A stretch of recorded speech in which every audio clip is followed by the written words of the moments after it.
자, 첫 번째 큐브 속 사건입니다. 큐브 함께 보겠습니다. 네, 오늘의 큐브 왜입니다. 자, 검찰이 양현석 전 YG 엔터테인먼트 대표 프로듀서의 외국인 성접대 의혹과 관련해서 혐의가 없다, 무혐의 판단을 하고 수사를 마무리했습니다. 자, 검찰이 왜 이런 결론을 내렸는지 배경이 또 무엇인지 화금탁 변호사 그리고 전지현 변호사와 자세하게 짚어보겠습니다. 어서 오십시오. 안녕하세요. 자, 검찰이 성접대 의혹을 받고 있는 양현석 전 YG 대표 프로듀서에 대해서 맨 처음에는 상당히 좀 요란하다 할 정도로 막 그 혐의가 많았었는데 딱히 나온 거 없다 이런 내용이 있거든요. 일단 어떤 혐의였는지 정리를 먼저 해주시죠. 네, 올해 7월에 이제 경찰에서 양현석 전 대표죠. 성매매 알선 혐의로 입건한 사실이 있었습니다. 네. 그 내용은 2014년 7월과 9월에 해외 유명 재력가를 유흥업소 여성들과 연결을 해서 성매매를 알선했다는 거고, 같은 해 10월에도 해외 여행을 같이 가서 성매매를 알선하도록 도와줬다는 거예요. 근데 이 건과 관련해 가지고는 이제 입건을 해서 조사를 했었는데, 지난 9월 30일 날 검찰에서 무혐의 불기소 처분을 했다는 게 지금 보도가 됐고, 왜 지난 9월 30일 날 무혐의 불기소 처분을 했냐면은 공소시효 만료 기간이 거기까지였어요. 이게 5년 공소시효에 걸리는데 5년 전에 2014년 7월 9월에 벌어진 일이었기 때문에 지난 9월 30일 날 더 이상 혐의가 나올 것도 없고 이제 공소시효 만료가 다가오니까는 검찰에서 그냥 서둘러서 불기소 처분을 한 것으로 보입니다. 예, 그러면 경찰에서도 그랬고 검찰에서도 무혐의 결론을 내렸습니다. 검찰이 추가 조사를 했는데도 불구하고 혐의 없음으로 결론이 난 거잖아요. 네, 그렇습니다. 어떻게 보셨습니까? 예, 기본적으로 이게 성매매가 성립하려고 하면은 이 성매매를 한 당사자 간의 진술에다가 그리고 매매를 했다는 구체적인 증거가 나와야 됩니다. 근데 뭐 이런 사건의 가장 기본적인 특성이 사실은 당사자가 그런 혐의들을 부인하고요. 그리고 경찰에서 이제 자금 추적도 했겠지만 이 사건은 또 해외에 있는 대부호고 또 재력가지 않겠습니까? 그러다 보니까 아마 현금 거래를 했을 가능성이 굉장히 높습니다. 그러니까 뭐 자금 추적이라든지 아니면은 다른 방법들을 동원했는데도 객관적인 물증이 나오지 않으니까 성매매를 입증할 수 있는 방법들이 이제 없었고, 따라서 무혐의 처리를 할 수밖에 없었던 걸로 보여집니다. 그러니까 증거를 찾기가 어려웠다 이렇게 보면 되는 거죠? 예, 그렇습니다. 그렇군요. 자, 그러면 양현석 전 대표 성접대 그런 혐의가요. 조금 예전으로 돌아가면 승리 씨가 한창 버닝썬 사태 때문에 불거졌잖아요. 승리 씨도 마찬가지로 해외 투자자 성접대 의혹이 있었는데 그와 비슷한 방식이 아니냐. 그러면 양현석 대표 프로듀서도 버닝썬 사건에 연루돼 있지 않느냐. 여기까지 의혹이 막 가다가 이제 그게 딱 끊긴 상황이 된 것 같아요. 아니, 그러니까 성매매 알선의 의혹이 있는 그 수법이 비슷하다고 해가지고는 양현석 전 대표가 버닝썬 사건에 연결돼 있다, 지금 그렇게 가기는 좀 어려운 걸로 보이고, 성매매 알선은 지금 말씀해주신 것처럼 이게 당사자 간의 일이고 현금 거래가 오고 가기 때문에 밝히기가 어려운 면이 있어요. 근데 버닝썬 사건과 관련해서는 사실 그게 용두사 혐의로 끝난 면이 있거든요. 무슨 횡령이라든지 그 다음에는 무슨 마약 유통, 뭐 또 권력기관과의 알력 관계까지 계속 나오다가 결국 나온 거는 승리는 영장 다 기각됐고, 뭐 횡령이라든지 그런 부분도 소명이 안 됐다고, 그때 소명이 안 된다고 본 게 있었거든요.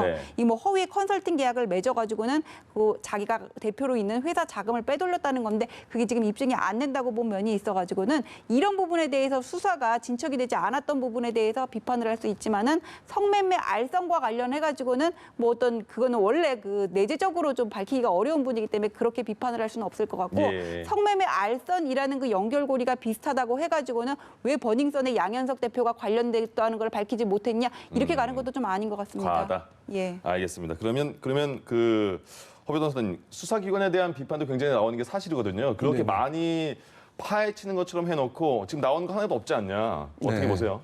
이게 항상 흔히 말하는 국민의 눈높이하고 이게 수사나 법 현실을 많이 달라서 이런 부분에 대해서 국민들 납득하기가 쉽지는 않은 것은 사실일 것입니다. 이제 이런 사건들은 한계가 아까 말씀드렸던 관련자 중에 좀 부호가 해외에 있고 현금으로 이루어져서 이런 것들을 아마 입증하기가 쉽지 않았던 것으로 보여지고요. 의혹은 가는 것이 뭐 제 입장에서 사실입니다. 그렇군요.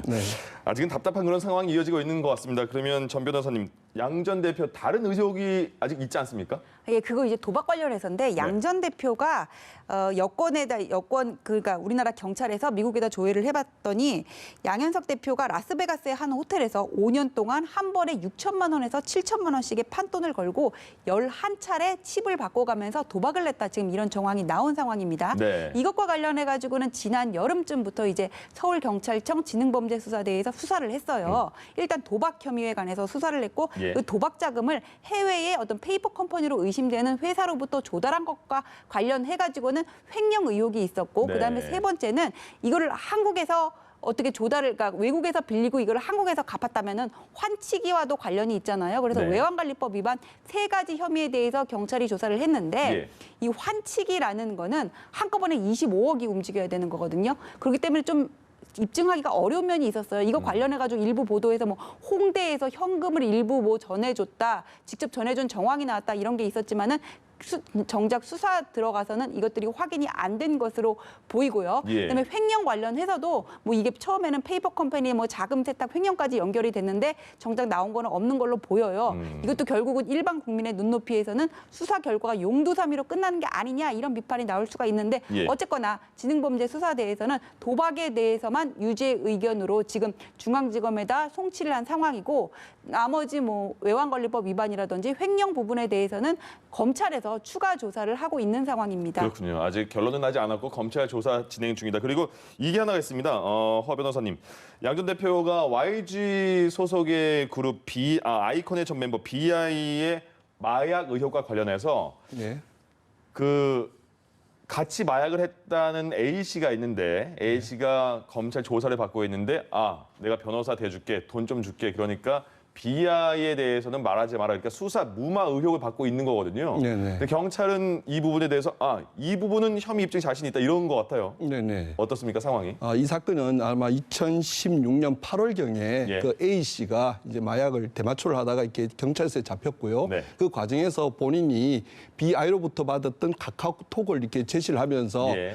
유명한 연예인이 나에게 대마초를 요구해서 내가 거기다가 정한 사실이 있다 이렇게 얘기를 해서 경찰이 이제 좀 수사를 하려고 했던 사건이었습니다. 처음에 그렇게 진술을 한 거잖아요. 그렇죠. A 씨가. 예. 그런데 공교롭게도 한 7, 8일이 지나고 나서 이 사람이 진술을 번복하면서 예. 그때는 대마초 마약을 한 상태에서 정신도 몽롱한 상태에서 좀 흔히 말하는 좀 헛소리를 했다. 예. 이렇게 이제 진술을 번복하면서 경찰 수사가 이제 무마가 되었습니다. 예. 그런데 그 사실을 이제 다시 그 A 씨가 공익 제보를 하면서 밝혀진 바에 따르면 이제 양현석 그 대표가 자신을 불러서 BI에 대한 부분을 함구해라고 회유 협박하고 동시에 이제 회사 돈으로 변호사까지 선임해 줬다는 이런 사건입니다. 그럼 그 사건이 지금 어디 경찰로 가 있는 겁니까? 검찰로 가 있는 지금 겁니까? 경찰 수사를 하고 있습니다. 그럼 경찰은 구속영장 신청도 염두에 두고 있는 검토에 걸까요? 검토를 하고 있습니다. 이게 뭐 재질상으로는 네. 이게 범인 도피 교사가 있고요. 예. 뭐 변호사 비용이 그렇게 많았을 거라는 생각이 들지 않습니다. 네. 하지만 이제 법상으로는 이게 업무상 횡령죄에 성립이 됩니다.